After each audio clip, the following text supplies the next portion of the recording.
All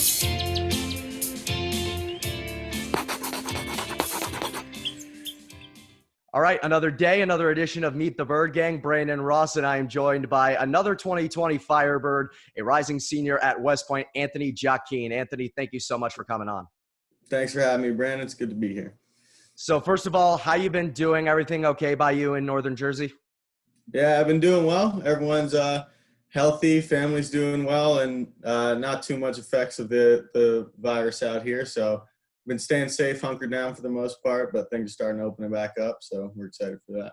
Things are starting to open back up, and before we got started, you mentioned to me that you're still playing some summer ball this summer, even though you didn't make it out to the Cape. How's that going for you? Yeah, it's going well. I just started, I think last week was our first game, so I've played like 4 or 5 games now. I'm swinging it well. It's just nice to get back out on the field and get some playing time. It's been a while, so it's exciting. Well, it's certainly going to be great for everyone when it's universal back on the baseball field for everybody. And in Northern New Jersey, baseball is obviously prime country. It's Yankee country, it's Met country. You have a lot of prime baseball territory. So I'm assuming it was pretty easy for you to get into playing the game.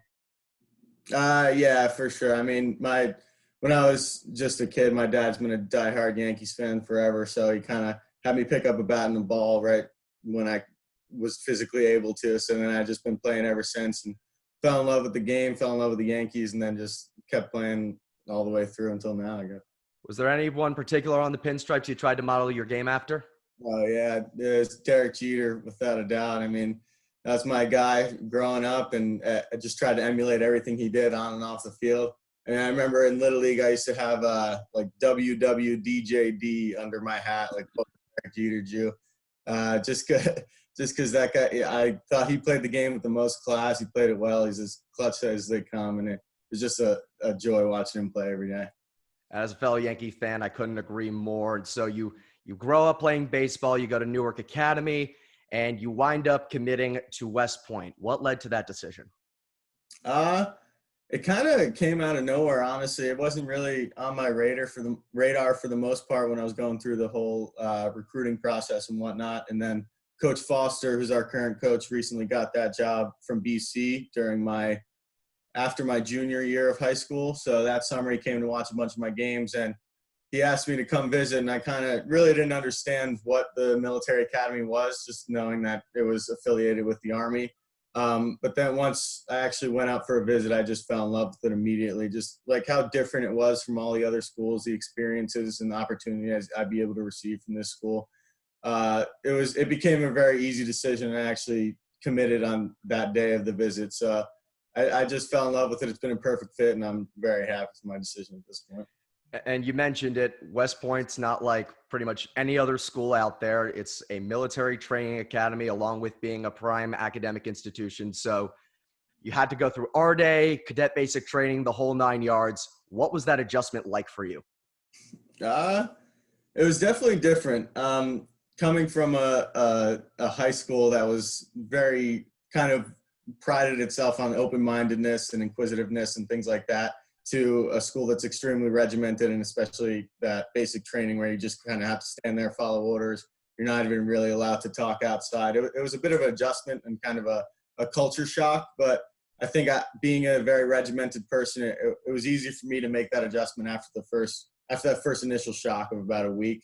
And then I kind of settled in, understood what was really going on, and that it was an ultimate training to get to this leadership standpoint where I hope to be upon graduation. How do you think that whole experience on the military side of things, the regimented system, has helped you on the diamond, if in any way?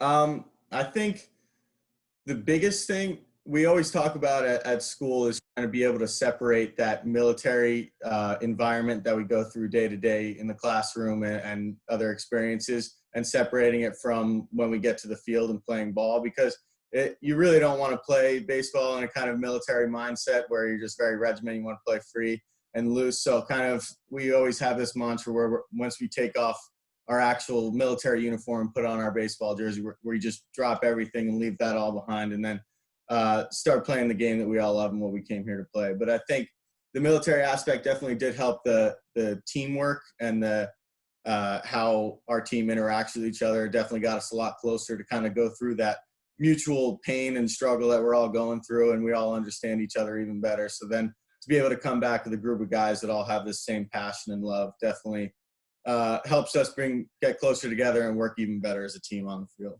So you get there, and your freshman year, you play a lot right away. You start every game. You're the Patriot League Rookie of the Year. How did that honor feel once you got it?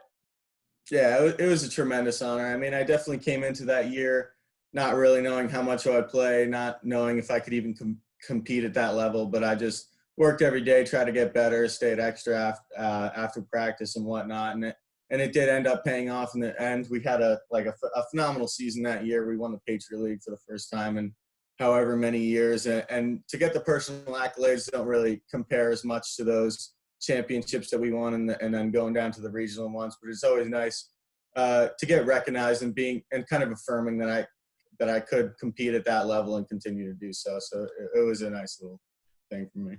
And I know you mentioned the team honors mean more to you, and you did win that championship, but I got to highlight you for a second. You hit 286 throughout the season. That was good, but your biggest moment from that season, no question, was in that championship series, driving in the game-winning runs in both wins.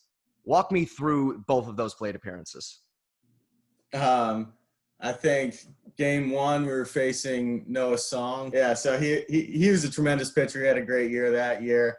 And then just being down at Navy, our arch rivals, that was kind of one of my first experiences with that rivalry. And it's always a great game when we play them. I mean, there's a lot of mutual respect between both of us. And then there's kind of that hatred between the two of them that makes it even better gameplay. So just getting that opportunity to be able to drive those runs in that game and ultimately win a championship against them on their field was really a tremendous feeling. And I couldn't be happy with how that turned out.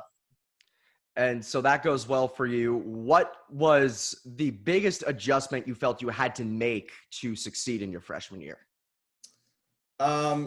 Probably on the field, I think, was just hitting to all fields. I feel like in high school, I kind of got a little trigger happy with pulling the baseball, trying to hit a home run. That's what everyone wants to do and everyone wants to see. But then in college, you find a lot of pitchers are living on that fastball away and things like that. So you have to learn to hit to left field for me as a left-handed hitter, which is something I think I did well in staying behind the ball and trying to work over the shortstop's head. So that's something I always kind of pride myself on and continue to do because that fastball away has become such a potent pitch for college baseball. Do you think that making those adjustments are what's allowed you to succeed even more in your sophomore year and the truncated junior year you just had?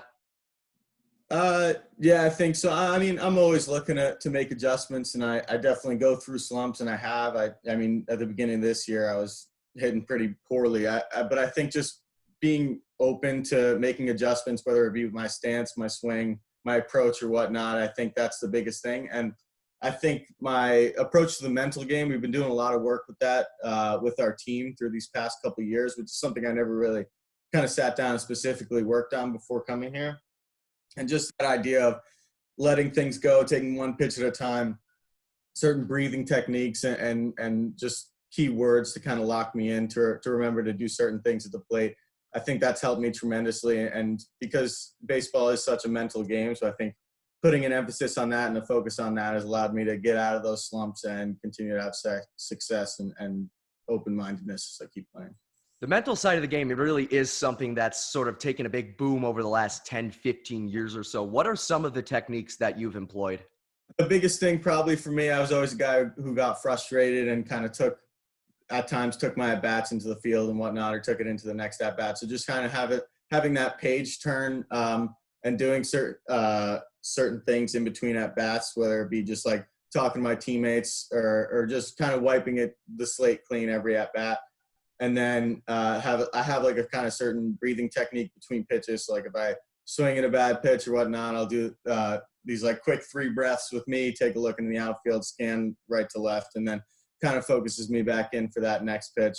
And then I always have like hands back written on like the knob of my bat. So when I know I'm getting jumpy and getting out early, I can just take a look at that and keeps that reminder in the back of my head. And so I have it written there right there for me, so I don't have to always be thinking about it.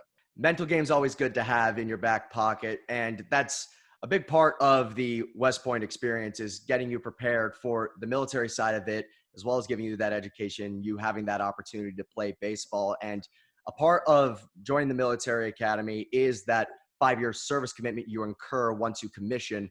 Now, there is now some level of exemption that may be granted to some people to pursue professional ball, but what is your sense of what your future entails for the next 5 years once you graduate this spring? I think it's pretty up in the air now, honestly, for how soon it's kind of closing in. I'm currently applying to some scholarships for grad school, which I'd be able to go to right after school. And there's always the possibility of baseball. And then I find out my branch for the Army in November, which I'm hoping to do is aviation, so I'll be able to fly helicopters and whatnot. But I mean, I right now I probably have 3 options, and just seeing how baseball turns out, how scholarships work out, it's pretty up in the air now. But I know that I'm going to be going at some point. I'll be going into the Army, doing my service, so I'm excited for that, and I'm really excited for whatever grad school or baseball opportunities hold for me in the future. What grad school opportunities are you pursuing? I'm probably going to be applying to 2 scholarships: the Fulbright scholarship, where I try to study biomedical engineering in a university in Belgium, or the Knight Hennessy scholarship, which would allow me to study the same thing at Stanford University. So they're kind of long shots, but I'm going to give it my best effort and see if I can get lucky around when that time comes. Well, hey, you seem to have a very bright head on your shoulders. I'm sure you'll do just fine. And so let's take it back to this summer. You are playing some ball right now. We alluded to that earlier, but you were originally set to be with the Firebirds for this summer. Walk me through how you came to learn you'd be placed in Orleans.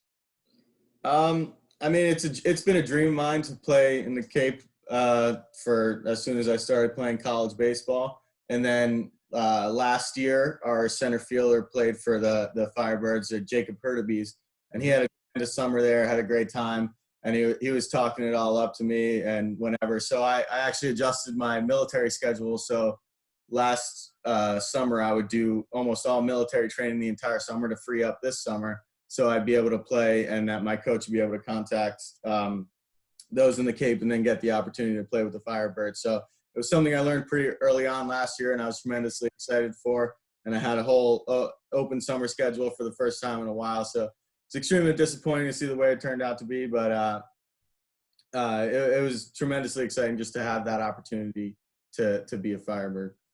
Now I got to ask you, you have the baseball going on this summer, but you mentioned you also have the freedom that you don't typically have in a normal summer. What does the average day for Anthony Giachin look like?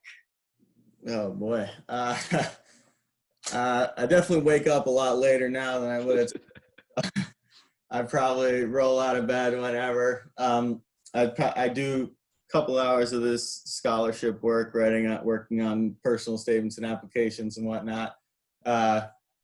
Eat my meals, and then probably go lift with my buddy over here. Yet the gyms still aren't open around here, so go work out in his garage, get my work in there, and then I usually have a night game. I actually have one tonight, so we'll play those, have some fun, then really just hang out with friends, trying to enjoy my time while I'm not around, and then doing my schoolwork and what I need to do when I can. I've been getting a lot into golf recently, so I've been. Oh, really?